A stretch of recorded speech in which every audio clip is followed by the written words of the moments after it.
11. The real reason castles were so miserable. Boring history for sleep.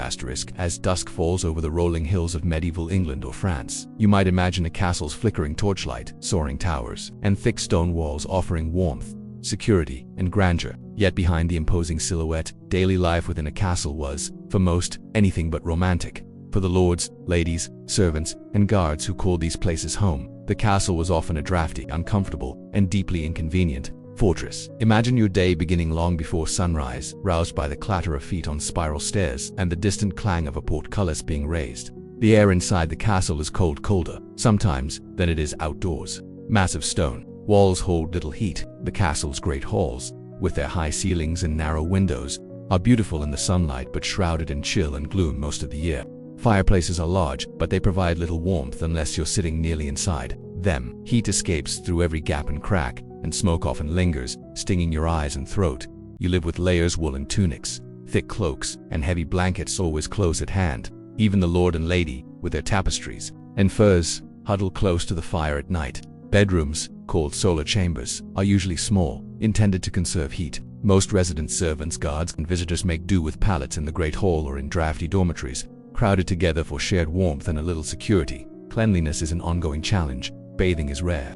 Hot water is precious, and hauling it from the kitchens is arduous. Privies, little more than stone chutes leading outside or to cesspits below, are dark, malodorous, and often shared by dozens.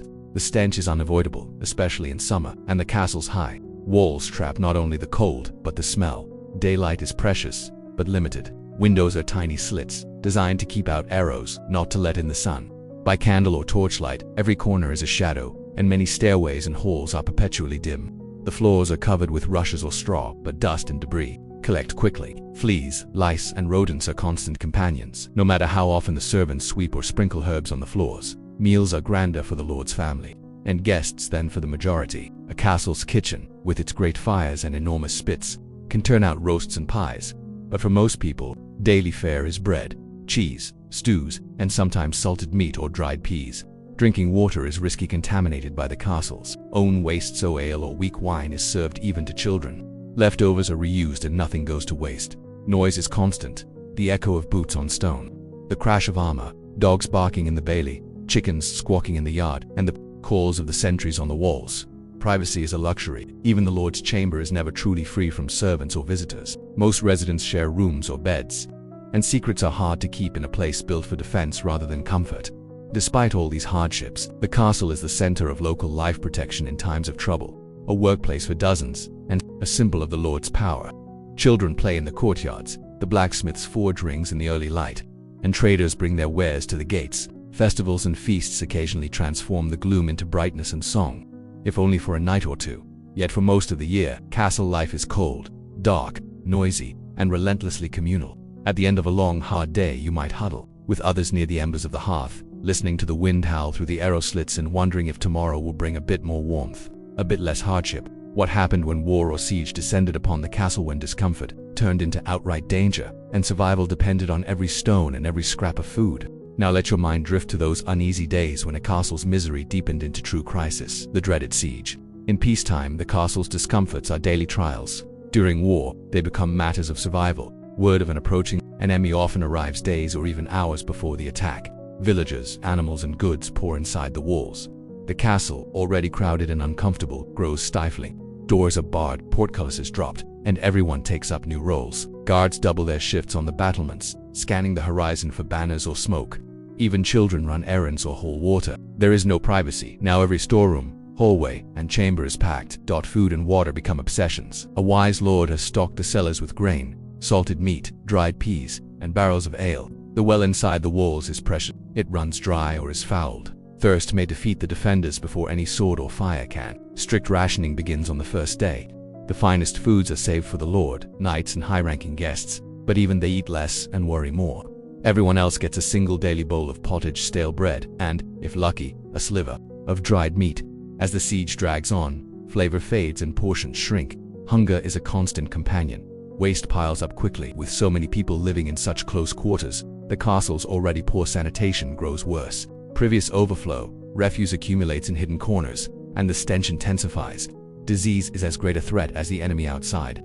Dysentery, fever, and lice sweep through the cramped chambers, sometimes taking as many lives as swords or arrows. Morale falters as days turn to weeks.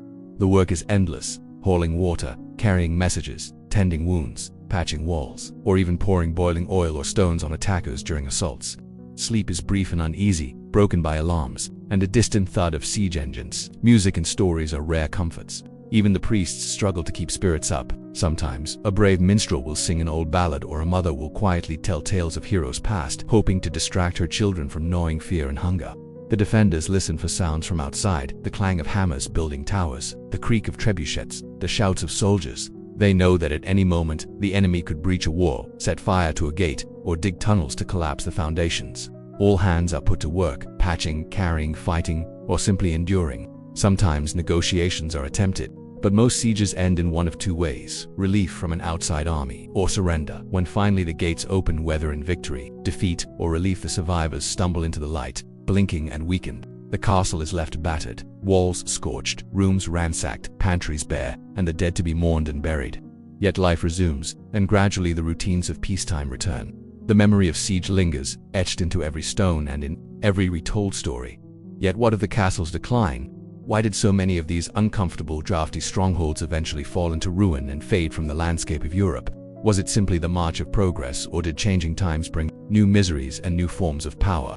As the centuries rolled onward, castles, once the mighty heart of medieval life, faced an uncertain future. Their thick walls, narrow windows, and drafty chambers, built for defense in a dangerous world, slowly became relics of another age. The forces that once made castles indispensable began to fade, and with them, so too did the daily hardships and small comforts of life inside. One reason for decline was simple: progress. The spread of gunpowder in Europe changed the face of warfare. Cannon could reduce even the thickest stone walls to rubble. No longer could a lord rely on his fortress to keep out a determined enemy. The arms race between stone and siege technology tilted sharply in favor of the attacker. Castles that had stood impenetrable for generations suddenly seemed vulnerable, obsolete. Even political change played a role as well. As kings consolidated their power and centralized authority, the independent castle lord became less common. No longer did every valley or river crossing need its own walled guardian. Royal courts, bustling cities, and market towns drew wealth and people away from remote strongholds. The grand halls that once echoed with the noise of daily life grew silent, and the maintenance of vast, cold structures became a burden rather than a mark of prestige.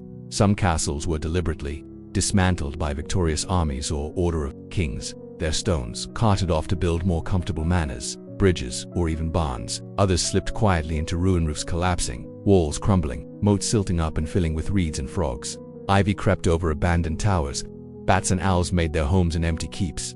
Yet the discomforts of castle life lingered. In memory, writers and chroniclers from later eras often romanticized the medieval stronghold, painting it as a place of chivalry, feasts, and grand adventure. But the realities remained for those who remembered the relentless cold, the constant hunger, the noise, the filth, and the fatigue. A few castles were adapted into more comfortable residencies, widened, fireplaces improved, gardens planted, but most remained inhospitable for everyday living, especially by the standards of more modern times. Even in decline, castles retained meaning. Their ruins became landmarks, reminders of a turbulent past.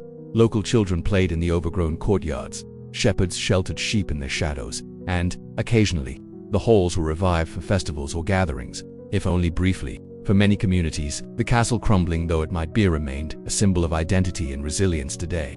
As you walk through the remains of a ruined fortress, you might run your hand along a pitted wall, still cold and unyielding. After centuries, you might imagine the echoes of feet on stone, the smell of smoke and rushes, or the taste of a rough meal eaten by firelight. The miseries and routines of castle life are gone, but the stones persist, silent witnesses to lives lived with determination, ingenuity, and the constant hope for a better, warmer tomorrow. As you settle into sleep, let your mind drift through the shadowed halls of history. Imagine the countless generations who endured not for glory or romance, but for safety, survival, and a sense of belonging. The legacy of castles is not only in battles and banners, but in the ordinary courage of those who call them home.